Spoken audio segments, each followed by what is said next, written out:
Hey guys, so this is the first of two videos I will be doing tonight on absolute skills in Black Desert. So absolute skills have just been added to the North American and European servers. Before this, they were on the Korean servers for a few months, and the Koreans have had access to these skills and been playing around with them for quite a while now. As a result, the Koreans have several recommendations for which absolute skills each class should pick.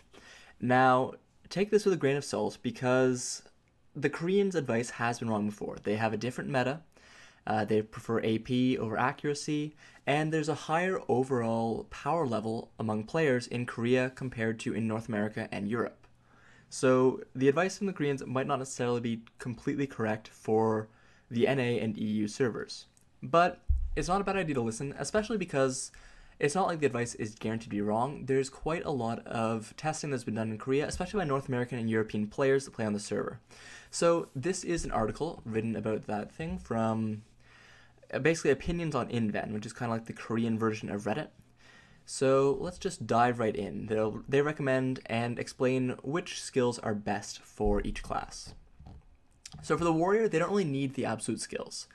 But the good ones for a warrior, if they're going to take any, are absolute ground smash, spinning slash, shield charge, and forward slash. Ground slash is probably the most recommended as the damage is fairly high and it has a 100% critical hit rate in absolute. Ground smash is also useful in PvP with debuffs and down attack and smash abilities on it.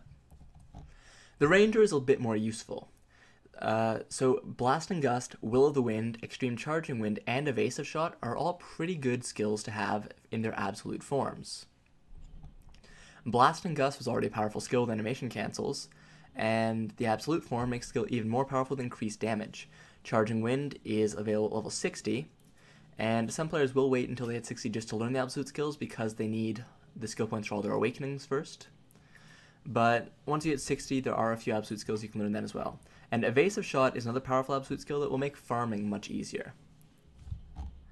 Sorceress actually has a lot of pretty good absolute skills. Dream of Doom, Rushing Crow, Bloody Calamity, Crow Flare, Midnight Stinger, and Dark Flame are all good absolute skills for the Sorceress. However, as a result, the amount of points needed is pretty severe. You need 48 points for Dream of Doom, 12 for Rushing Crow, 50 for Bloody Calamity, so that's already 110 points right there. It goes to 144, 174, and then 212 points just for these 6 skills. That's quite a lot of skill points. So, pre-awakening skills give the Sorceress Shards of Darkness, one of the special resources for Sorceress. And the skills that they normally use are not used for the purpose of inflicting damage, but instead mainly used for crowd control effects like stun or skill effects like the forward guard. Thus, the Sorceress players do not invest too much on the absolute skills that only increase damage dealt. And while they do have a lot of skill points to spare, they normally invest in the absolute skills with huge increases in the damage stats. So when you take these, you're mainly taking them for damage. For the Berserker, apparently there's only one good absolute skill, and that's Absolute Frenzied Destroyer. So most of those are pretty bad, but Frenzied Destroyer has pretty big damage and increases the number of maximum targets, which makes it not too bad. Tamer has quite a few, with Bolt Wave, Jolt Wave, Flash Dance Shift, Whiplash, and Trample all being good absolute skills. They've been well received among players in general, and they're pretty essential to the Tamer, especially Bolt Wave and Jolt Wave. Both skills deal a lot of damage, so they can be considered the main absolute skills for the Tamer. Each can be learned at 56 and 57, so they can make up for the Tamer's insufficient number of awakening skills, especially among early levels. For the Musa, it's not that they're very good, and they're not really superior in any way, so most Musa players do not invest skills in the absolute skills. They usually go Awakening first and then start to invest in the absolute skills afterwards when they have enough points. But the ones they consider are Blooming, Rising Storm, Gale, and Musa Spirit. So Blooming is a higher ranked version of Blooming Phantom. Its critical hit rate increases to 100% and the damage increases quite a bit as well. Rising Storm can also deal fair damage and is often used in one-on-one PvP. However, some players do say that it is not powerful enough to be used in fights against several opponents due to its animation delay and the fact that it doesn't have sufficient defense like super armor or forward guard.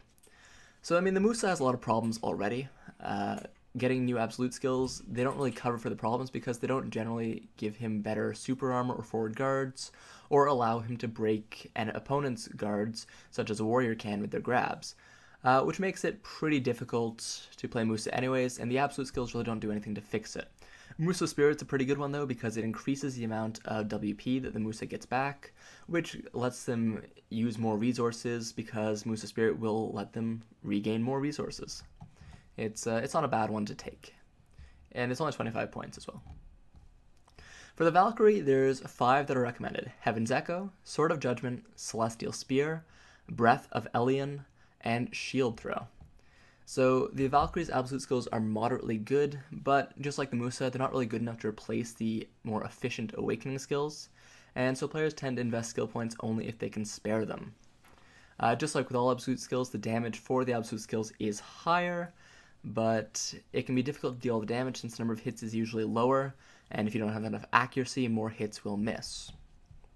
Well, it's not the more hits will miss, but the more hits that miss, the less damage you'll do. But conversely, if a skill has less hits, if it only has 2 hits to do 100 damage, and you miss one of those hits, that skill's damage has just been halved. So it's pretty important to have accuracy for lower number of hit skills. So the recommended skills let you increase the number of health you can recover for you and your ally, and Shield Throw apparently has good efficiency. And players have noticed a clear difference from the original skill in PvP. Mei-Hua, unlike the Musa, is actually pretty good for absolute skills. You can still use just the Awakening to play, but the absolute skills are pretty good for the Mei-Hua. Absolute Red Moon is recommended because players claim that they notice a big increase in damage dealt. Monsters that would take more than one skill combo now die before one combo is done. You will need level 60 for Absolute Red Moon though. Absolute Blooming, just like for the Musa, the critical hit rate increases to 100% and the damage increase is pretty large. It's pretty good for skill combos for both Mei-Hua and Musa, as you can end most combos with Blooming. For the Wizard and the Witch, these have been 2 of the most talked about in terms of upcoming absolute skills because both of them get huge AoE skills for absolute skills. The best ones are Meteor Shower, Blizzard, Lightning, and Lightning Chain. So Absolute Meteor Shower and Absolute Blizzard are recommended because they increase your AoE damage by a huge amount. It also reduces the cooldown by 1 minute, which means you can use it a lot more. As for Absolute Blizzard, it's an enhanced version of Ultimate Blizzard and deals even better damage than Blizzard does, which lets you really hurt a big Zerg in PvP and Node Wars and stuff. Absolute Lightning is not bad because it deals the highest damage out of all the absolute skills when using Black Spirit's Rage, as you get a huge thunderstorm. And it can now hit 10 targets maximum if you use Absolute Lightning Chain. Absolute Lightning has Forward Guard and Stun. Absolute Lightning Chain can now hit 10 targets maximum, which means you can actually use it to farm again, even if the damage is still pretty bad. Kunoichi has some pretty good absolute skills as well, with Tendon Cutter, Shadow Stomp, Black Moonlight, and Fatal Blow all being considered. The speed of pre-awakening battles for the Kunoichi is pretty fast, and you can add even more damage and make the battles even faster by getting these absolute skills. When you're fighting against monsters with a lot of health, you can chain absolute skills together with already awakened skills to deal more damage. And you can just use absolute skills for speedy grinding in certain grinding areas. Apart from that, Kunoichi, they've just got some pretty good absolute skills. Ninja, he has some pretty good ones as well. Only 3 are really considered by the Koreans though: Blade Spin, Fatal Blow, and Shuriken Malice. So, the Ninja, just like Kunoichi, is a class with very good pre-awakening skills. And you can make these skills even better using the absolute skills, as that's what they do. So this doesn't mean that you shouldn't use the awakening skills at all. It just means that the absolute and the pre-awakening skills are pretty good, and you shouldn't forget them once you awaken as a ninja. Blade Spin is a recommended skill for the ninja, as it deals almost the same amount of damage as awakening skills do, and it's got a fairly good AoE, which is nice for ninja, as ninja's AoE could use some help, and high usage since the animation can be cancelled with another shuriken. Absolute Fatal Blow is another recommended skill since it is cast quickly and can be followed by a flow skill to deal additional damage. And finally, Absolute Shuriken Malice is also thought to be pretty good. Dark Knight, so the other absolute video is going to be on the Dark Knight, and I've actually tested the Dark Knight's absolute skills. So, Wheel of Fortune is the only one I wasn't able to test, it's level 60. But Wheel of Fortune is pretty good just because it's one of our best pre-awakening skills just in general. Even once you awaken, you can still use it to fill gaps in your combos. And using it with its add-ons is pretty good. So increasing its damage is not a bad idea. Lunacy of Vedere is a very powerful AoE skill. but it's also got a pretty long animation. You do get an attack speed increase in the skill animation, which gives it more usage, but it's still a bit risky to pull off. And the Corrupt Ground has insane damage, but probably one of the longest animations in the game outside of Wizard and Witch. It's pretty good though because it increases the amount of mana and health you regain when using it. The one other absolute skill I would add to this when I was testing was Absolute Obsidian Ashes. I found Obsidian Ashes, the increase in damage, as well as the amount of just the crowd control and other effects that Obsidian Ashes applies, it can be very handy for catching people off guard. It's got a very long range, it's got a pretty good AoE, it's a little finicky to land properly, but when you do land it, it's pretty powerful. So I would also recommend Obsidian Ashes as a fourth absolute skill to at least look into. Striker, they're fairly good, but because of how amazing Striker's Awakening is, his absolute skills are kind of overshone. So most players will kind of postpone Striker's absolute skills until after they've learned all the Awakened skills and maxed them out. Absolute Roaring Tiger and Rage Hammer are both some of the best ones. They're both frequently used in skill combos even after you awaken, and getting the absolute skills is not a bad idea, although they are pretty expensive in terms of point cost. Absolute Mass Destruction is also pretty good because it's got some decent damage. And Mystic, her absolute skills are, it's pretty much the exact same situation as the Striker.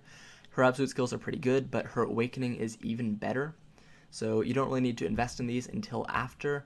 And once again, you take Roaring Tiger and Rage Hammer because they're still used in combos even once you awaken. And then Twisted Collision is the other one that Mystic players are recommending.